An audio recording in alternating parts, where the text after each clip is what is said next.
Salve galera, eu sou o Freiteira, com isso só. E o seguinte, vocês mandaram algumas perguntas lá nas redes sociais e eu vou responder tudo hoje. Então vão ser respostas rápidas para responder todas essas dúvidas, fazer esses vídeos um pouco mais ideia, um pouco mais papo, porque eu acho necessário, ainda mais no momento pesado desse, né, que a gente tá vivendo ali. Então é isso, vamos lá. Quais são suas inspirações na música? Quantos anos você tem? Qual foi o seu trabalho favorito? Se for pra falar alguns nomes aí, gosto muito de Rapa, Lamb of God, Gorillaz e eu gosto muito de Criolo. Quantos anos eu tenho? Eu tenho 22 anos. Qual foi meu trabalho favorito? Eu não gosto de falar de uma música favorita, porque eu gosto muito das minhas músicas. Mas se for pra escolher, eu fico com a música Bagagem, que eu fiz junto com meu parceiro Sanjou. Seria um trechinho. Orgulho ostensivo, arrogância não dá em nada. Muitos querem subir na vida e não sobe um degrau da escada. Pergunta do João Paulo Passos. Sua formação musical, instrumentos que você toca, instrumento principal, instrumento preferido. Essas coisas são sempre da hora de saber. Bom, oficialmente de faculdade eu não sou formado em nada até o próximo mês, porque no próximo mês eu me formo em produção musical. Apesar disso, eu fiz alguns outros cursos. Por exemplo, eu estudei guitarra, eu estudei baixo, fiz aula de piano, fiz aula de canto também, fiz aula de DJ e me formei em curso técnico de audiovisual. Inclusive eu trabalhei na área de audiovisual por um tempo. E também eu estudei produção musical eletrônica na Noise. Inclusive é um curso que eu recomendo pra caramba de vocês fazerem. Instrumentos que eu toco: guitarra, baixo, violão, controladora. Bota na cabeça. Também tem aqueles instrumentos que eu não toco muito bem, como teclado, escaleta e também bateria. E meu instrumento preferido é o baixo, especificamente esse baixão aqui. Daniel Rubin pergunta: como encontrar o tom de um instrumental e existem tons ideais para músicas alegres e tristes e tudo mais? Quais seriam eles? Para encontrar o tom de um instrumental, primeiro, você pode estudar campo harmônico, que eu acho importante pra caramba, ou você pode jogar dentro de alguns softwares que ele reconhece o campo harmônico. E sim, músicas alegres pedem construções totalmente diferentes de músicas tristes. Então os acordes que você escolher para aquelas músicas vão te ajudar sim a deixar ela mais feliz ou mais triste. Pedro Cruz pergunta: você começou a produzir com quantos anos? Eu comecei a produzir com 17 anos, mas a minha primeira produção lançada oficialmente é a música Sanfer Sou Eu, do Cauã Sanfer, que foi lançada em 2016, quando eu tinha 18 anos. Gustavo Lima pergunta: como sair do bloqueio criativo da quarentena e dar um up nos beats? Na verdade, o que a gente tem que entender é que na quarentena tá todo mundo com a criatividade meio bloqueada. Mas apesar disso, eu acho que é importante tentar manter a saúde mental e dar um pouco de tempo pra você. Então quando você for compor um instrumental e tudo mais, desliga um pouco de rede social e dá um tempo pra sua pessoa quando você for fazer algo criativo. Matheus Costa das Neves pergunta: como passar a produzir do zero? Cara, pra você produzir, você não precisa de muita coisa. Arruma um computadorzinho, não precisa ser um computador top. Instala os programas, sei lá, Fruit Loops, Ableton, Reaper. Inclusive o Reaper é de graça, você não precisa craquear nem nada. E daí, baixando o programa, você já consegue começar a produzir dentro da plataforma. Rob Tavares pergunta: esse coraçãozinho já tem dono?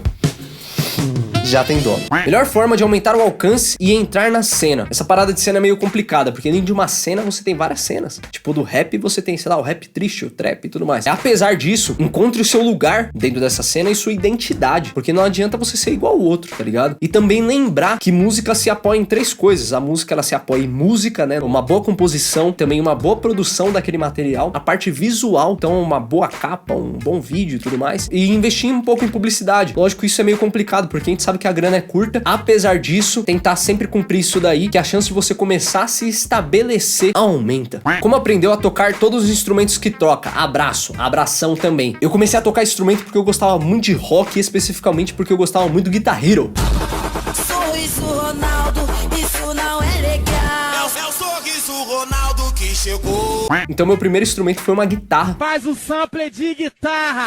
E nessa época eu comecei a fazer aula, depois fui estudar por conta. Apesar disso, os outros instrumentos eu aprendi na internet. Eu procurava e metia as caras e via o que saía. Lucas Vanderlei pergunta: qual o melhor jeito de criar uma música? Fazendo o beat primeiro ou a letra? Eu recomendo começar pelo beat. Apesar disso, vai da parte de criação, cada um sabe o que faz. Teus Reis pergunta: o que dá mais certo? Escrever o que eu sinto ou o que as pessoas querem ouvir? Isso volta naquela outra pergunta que eu li sobre entrar numa cena. Às vezes as pessoas fazem umas presepadas pra querer entrar nessa tal de cena. A parada é a seguinte: sempre escreva o que você sente. Apesar disso, pense um pouquinho antes de escrever, porque às vezes as nossas ideias mudam. Então tenha cautela na escrita. Lucas Santana pergunta: entendendo compressores, esse seria um bom tema? Eu também acho que seria um bom tema tema, apesar disso é muito específico, então eu vou explicar bem por cima. O que é um compressor? O compressor, ele achata o áudio basicamente, deixando o áudio mais uniforme. Então o que tava baixo, ele aumenta, o que tava alto, ele diminui, é isso que um compressor faz. Querino Santos pergunta sobre efeitos na hora de gravar, tipo explicações sobre o que é reverb e delay. Delay são repetições e reverb é o som de sala. Então basicamente delay é